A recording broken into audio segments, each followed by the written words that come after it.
Good morning, everyone. Today I wanted to talk to you about the importance of eye movement because there are so many things that can sabotage if your eyes are not tracking properly. So tracking, if I take my glasses off, I can show you.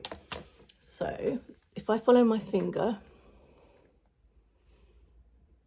see, it's the ability to follow an object, and so you wouldn't necessarily have your head still. For example, if you were running along a field and you were trying to catch a ball playing sports, your head wouldn't be still. But for the sake of this, it's like you keep your head still, you follow a moving object.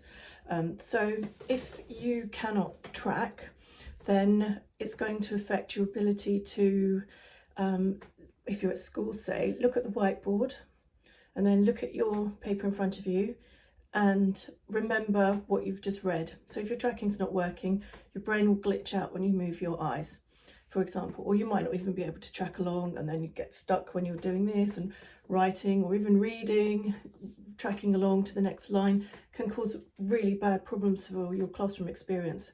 And of course, it's nothing to do with intelligence, because our eyes are controlled by 3 sets of cranial nerves, the 3rd, 4th and 6th, and all the muscles that move the eyes. So there's quite a lot going on there that you've got to get right for your tracking to be in good working order.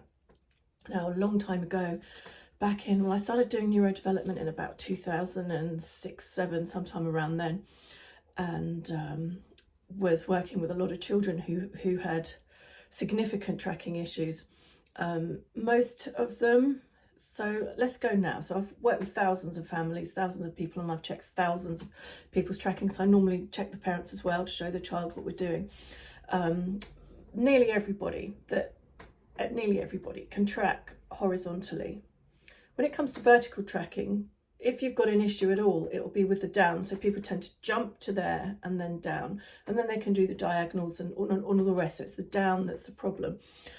Some children have very little tracking, or can only do it for 3 or 4 seconds before their eyes just get exhausted and they can't do anymore. Or maybe they can do it for 20 seconds and then their eyes are exhausted.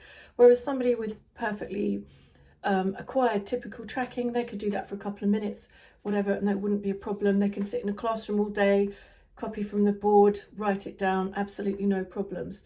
But because there are muscles involved and muscles get tired, if they're not working properly, that's where you get a significant problem with, say, children in the classroom whose tracking isn't particularly great. Or if you get older maybe and you're sitting very still all the time, you're losing your mobility, then that can affect your tracking as well. And of course, it's linked to your balance. But let's talk about the significance of eye movements. So I'm going to reference neuro-linguistic programming. Now, in neuro-linguistic programming, NLP, you've probably heard of it. They have a thing where, because I'm not trained in that, so I'm only referencing it loosely, and it doesn't really matter if it's right or wrong for the sake of the what I'm trying to explain to you. So they might ask you a question. So it'll be referencing something like the past, the present, the future, something you've heard. So for example, imagination. A lot of people look up, or when you're trying to work something out, you might look up. And deep memory tends to be down. Not always, people are different, but it can often be down. So deep memory, what happened a long time ago, look down.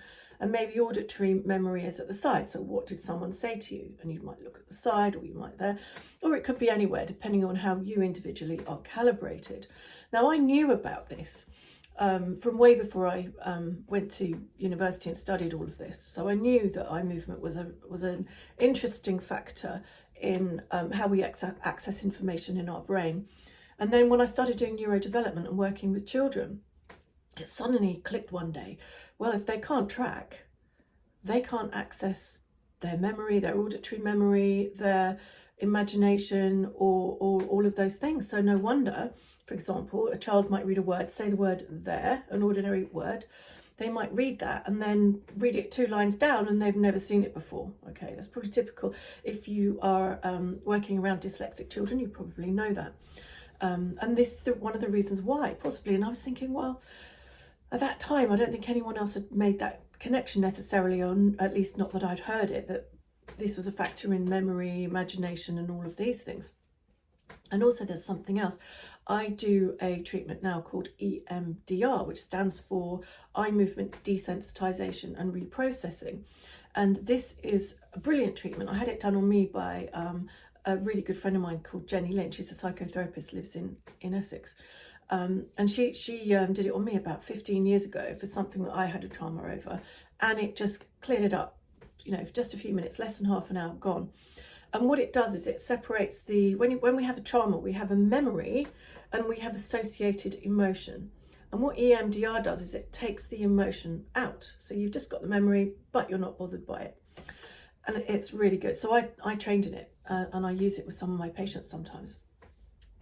But the way EMDR was discovered was the person who originated it noticed that when people are talking about their trauma, they move their eyes in a particular pattern, in a particular way. And so, of course, as a neurodevelopmentalist, we know that if we keep thinking or doing something similar, then we embed those nerves in and they get more connections. And then this is why trauma can seem very difficult to get rid of. Just by trying to think yourself better, for example, that's what people often think. But there's a reason why. It's because it's so well connected with all the nerves, all the nerve pathways, right? So EMDR, highly recommend that for trauma. But with regards to tracking, if you test somebody's tracking, make sure that you are at comfortable focal distance for them. So I've become very long-sighted as I've got older. Our lens stops accommodating and getting fatter so that we can bend the light into the shape we need it for our eyes. So I need glasses now. So if I take my glasses off and I want to do tracking, it would be from a distance. So say to the person, is this a comfortable focal distance? And it might be there for them, or it might be there, or it might be there, or it might be across the room, and then just move your hand across and look at their eyes while you're doing it, so that you can get a handle on it. But when you do the downstroke, maybe do a normal speed downstroke and see if their eyes jump. If not, go back up and just go really super slow so that they have a chance of keeping up with you. Okay, and then you can do diagonals, and then you might want to do a big circle in either direction, and then rest and say, do your eyes feel exhausted after that? And they might say, yes, they are. So just say to them, well, just maybe shut your eyes for a minute and just relax. But if not, you know, you haven't got an issue there. And so doing tracking exercises can be really helpful to rebuild up those muscles and nerves that you require, which is fab. It was really life-changing for my son when his tracking kicked in, and it only took him 3 days. With him, we had to do it right across the other end of the room, like 10 feet away. And then within 3 days, we could do it up close. So that was amazing for him to get tracking, but he was 6 years old at the time.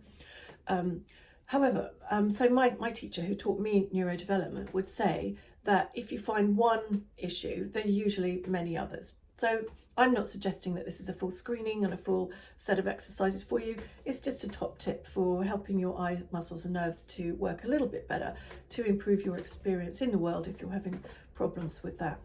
So that's my little tips on tracking for today. And I hope you're having a really good day. And I look forward to catching up with you on the next video.